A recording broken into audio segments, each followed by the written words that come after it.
Hello বাচ্চো, welcome to Biohack NEET প্রস্তুতির জন্য বাংলা ইউটিউব চ্যানেল।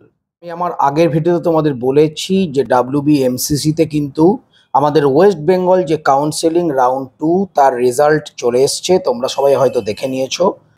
তো আজকে আমি আমার এই ভিডিওতে তোমার এই রেজাল্টের কি আউটকাম এলো বা রেজাল্টের অ্যানালাইসিস কি সে ব্যাপারে আলোচনা করব ডিটেলে। দেখো, একটা জিনিস যেটা আমরা ভেবেছিলাম সেটাই কিন্তু আলটিমেটলি হয়েছে। কাট অফ কিন্তু খুব একটা হেরফের হয়নি। এর কারণ যখন তোমার সিট ম্যাট্রিক্স চলে এসেছিল তখনই কিন্তু দেখেছিলাম যে 3টে 4টে 5টা খুব সামান্য সংখ্যক সিট অ্যাভেলেবেল আছে, নতুন কোনো কলেজও খোলেনি।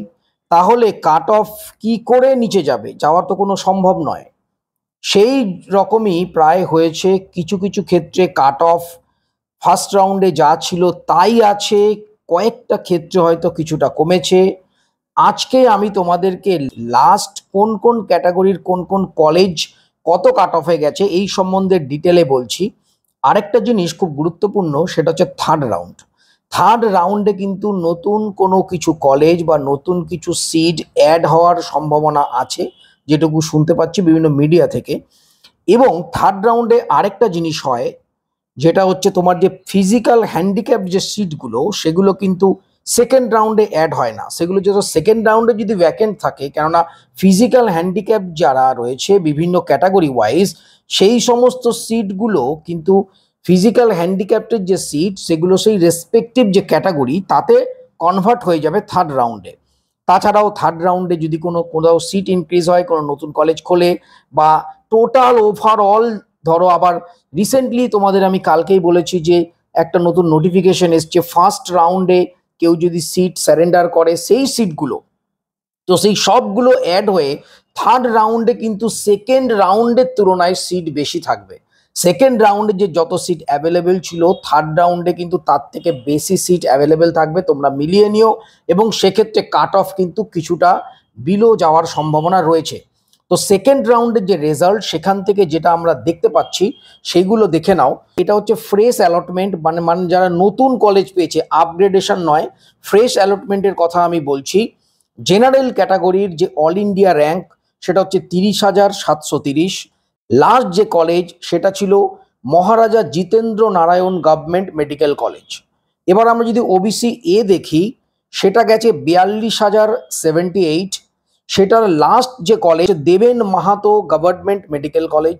ওবিসি বির ক্ষেত্রে 47,855, সেটা হচ্ছে Jhargram government medical college. EWS এর ক্ষেত্রে যেটা আমরা দেখতে পাচ্ছি 85,033, সেটা লাস্ট গেছে রামপুরহাট মেডিকেল কলেজ।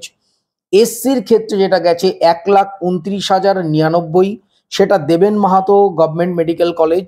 এবং এসটির ক্ষেত্রে 4,27,660, সেটা কিন্তু ঝাড়গ্রাম মেডিকেল কলেজ। মানে এই ক্যাটাগরির যে সমস্ত লাস্ট যে এই কলেজগুলোতে তারা কিন্তু পেয়েছে। এইবার টোটাল যেখানে যত সিট আছে সব একত্রিত হয়ে যারা যারা স্যারেন্ডার করলো, টোটাল সিট একদম কিন্তু চলে আসবে থার্ড রাউন্ডে। নতুন কোনো কলেজ যদি খোলে সেটাও চলে আসবে থার্ড রাউন্ডে।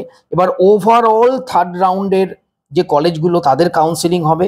সেই কারণে তোমরা কিন্তু দেখতে পাবে থার্ড রাউন্ডে কাট অফও কিছুটা কম যাবে, এবং থার্ড রাউন্ডে কিন্তু সেকেন্ড রাউন্ডের তুলনায় সিট বাড়বে। আরেকটা ইনফরমেশন তোমাদের দিয়ে রাখছি, থার্ড রাউন্ডে কলেজ সিলেকশনের ক্ষেত্রে তোমাদের কিন্তু খুব সতর্ক থাকতে হবে। যদিও থার্ড রাউন্ডের সিট ম্যাট্রিক্স এখনো আসেনি, তবুও থার্ড রাউন্ডে কিন্তু কলেজ যে সিলেকশন, কলেজের সেক্ষেত্রে তোমাদের কিন্তু একদম সতর্ক থাকতে হবে। এর কারণ তোমরা যদি কলেজ পাও কিন্তু অ্যাডমিশন নিতে হবে। সিট স্যারেন্ডার কিন্তু থার্ড রাউন্ডের জন্য অ্যাভেলেবেল নয়। এখন অবধি যেটুকু নোটিফিকেশন আমি দেখতে পেয়েছি, সেটা থার্ড রাউন্ডে স্ট্রে রাউন্ডে সিট স্যারেন্ডার করা যাবে না। তোমরা দরকার হলে তোমরা অ্যাডমিশন নেবে না, সেটাও ঠিক আছে, কিন্তু সিট স্যারেন্ডার কিন্তু তোমরা করতে পারবে না। সিট স্যারেন্ডার যদি করো, অ্যাডমিশন ফি এবং বন্ড অ্যামাউন্ট কিন্তু তোমাদের দিয়ে তবে সিট স্যারেন্ডার করতে হবে। সুতরাং থার্ড রাউন্ড মানে নেক্সট যে রাউন্ড, থার্ড রাউন্ড এবং স্ট্রে রাউন্ডে কলেজ সিলেকশনের ক্ষেত্রে তোমাদের বাড়তি সতর্কতা নিতে হবে। তো সেকেন্ড রাউন্ডে দেখলে কাট অফ একই রকম রয়েছে, কিছু কিছু ক্ষেত্রে বেড়েছে, কিছু কমেছে, কলেজ একদম ছিল না। তবে থার্ড রাউন্ডে কিন্তু ফিজিক্যাল হ্যান্ডিক্যাপ থেকে সিট বা বিভিন্ন আরও যেখানে যেখানে ভ্যাকেন্ট সিট টোটাল এসে তোমার থার্ড রাউন্ড কাউন্সিলিং হবে। তখন কিন্তু সিট কিছুটা বাড়বে এবং কাট অফ কিন্তু আরও বিলো হওয়ার সম্ভাবনা রয়েছে। তো নিট রিলেটেড ইনফরমেশনের জন্য চ্যানেলটা সাবস্ক্রাইব করো, পাশে থাকো। আবার নতুন কোনো লেটেস্ট ইনফরমেশন পেলে অবশ্যই তোমাদের আমি ভিডিও করে জানাবো। সবাই খুব ভালো করে মন দিয়ে পড়াশোনা করো, কিন্তু 2025-এর নিট ক্লিয়ার করতেই হবে। আজ এ পর্যন্তই, টাটা।